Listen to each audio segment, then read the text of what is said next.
এবার আমি ইউটিউবে দুটো চ্যানেলের ব্যাপারে কথা বলবো, যেটা দেখার পরে হয়তো তোমরা গালাগালিও দেবে, তাতে আমার যায় আসে না একদম।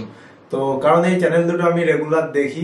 একটা হচ্ছে এই সন্ময় ব্যানার্জি, খুবই শিক্ষিত ভদ্রলোক, ইনার চ্যানেলের ভিডিওগুলো, যাই হোক লাস্ট অনেকটা টাইম উনি কোনো ভিডিও বানাননি টিএমসির জন্য, দেখে আমার খারাপ লাগছে। আমি এখন খুলেছিলাম যে নতুন কি ভিডিও উনি দিয়েছে। তো ওনার সমস্ত ভিডিও এমন যেন শুভেন্দু অধিকারী ওয়েস্ট বেঙ্গল জিতে নেবে, মানে এরকম একটা ব্যাপার। আর থামনিল গুলো দেখো, এখানে একটা থামনিল উনি দিয়েছেন, এটা দেখে মানে কি বলবো, থামনিলে মমতা ব্যানার্জির পেছন দিক থেকে ছবি, তারপরে তাড়ানো দরকার, মানে কি ভাই, মানে ভিডিও প্রচুর ভিউ আসছে ঠিক আছে, তাই বলে এমন থামনিল গেল একটা। তার আগের থামনিল দেখুন, মমতাকে রাত জাগা প্র্যাকটিস করতে হবে। এক্সিট পোল মিললে মমতা 3 পর্বে যা করবেন, মানে কলকাতায় মোদি সুনামি, শেষ বেলায় খেলা ঘুরিয়ে দিল, 25 থেকে 28 ছবে বিজেপি, মানে তারপরে তৃণমূল নামতে পারে 14তেও।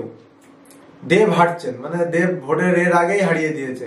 আর এই যে মিস্টার পিকে বাবু, উনি তো বহু কিছু বলেছেন, ওনার সমস্ত কিছু ঠিক হতে পারে, কিন্তু ওয়েস্ট বেঙ্গলের ব্যাপারে এবার উনি ভুল, এটা মানতেই হবে। ওনাকেও ক্ষমা চাওয়া উচিত ওপেনলি, কারণ উনি টিএমসির ব্যাপারে বলেছিলেন যে টিএমসি হারবে। তো অ্যাকচুয়ালি ওয়েস্ট বেঙ্গলের নার্ভ বোঝা অত সহজ না, যেটা মোদি অমিত শাহ তো পারলেন না। এবং আমার মনে হয় মোদি অমিত শাহ যদি অরিজিনাল বিজেপি দিয়ে লড়াই করতেন, ফলটা আরো ভালো হতো। যেটা আমি ওই ভিডিওতেও বলেছি যে দিলীপ ঘোষ আরো যারা ছিলেন ওই টাইমে, অরিজিনাল যারা বিজেপি, রূপা গাঙ্গুলি নেই, তারা নেই। দিলীপ ঘোষ তো এবার হারলেন। তো এই সন্ময় বাবু থামনিল গুলো বা প্রতিটা ভিডিও টিএমসির এগেনস্টে, উনি কোনো কিছু ভালো বলতেই পারেন না। জানি না উনি, ঠিক আছে, আর কিছু বলার নেই ওনার ব্যাপারে। তোমাদের কি মতামত কমেন্ট সেকশনে কমেন্ট করো। আর আরেকজনকে যার ভিডিও আমি প্রতিদিন দেখি, আমার ভালো লাগে দেখতে, ওনার যুক্তিগুলো তুলে ধরার উপস্থাপন, মানে যেভাবে উনি উপস্থাপনা করেন সেটাও সত্যিই ভালো লাগে। সেটা হচ্ছে হঠাৎ যদি উঠলো কথা, এই দিদি প্রথম দিকে তো ভালো ছিল, কিন্তু লাস্ট যেন যত ভোট এগোচ্ছিল উনি এক প্রকার সেই নিরপেক্ষতা ওনার ভিডিওর মধ্যে আর ছিল না। কোথাও না কোথাও যেন উনিও বিজেপির দিকে এগোচ্ছিলেন এবং মনে হচ্ছিল বিজেপিকে জিতিয়ে দেবেন। মানে এটা একটা কিছুই না, এগুলো একটা মহল ক্রিয়েট করা, মানুষ কেমন দেখানো যে জিতছে, বিজেপি জিতছে। তো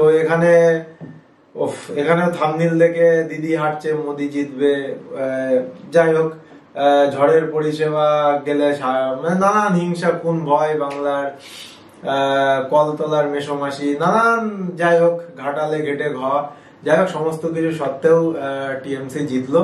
এবং এইসবের মধ্যে স্যালুট দিতে হবে ধ্রুব রাঠি, একজন, মানে কি বলবো, আজকে একটা ছোট্ট টুইট করেছে, don't under estimate the power of a common man.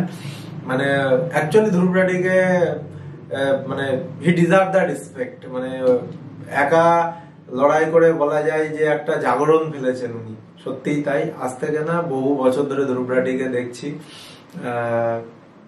That's a honest গাই। এবং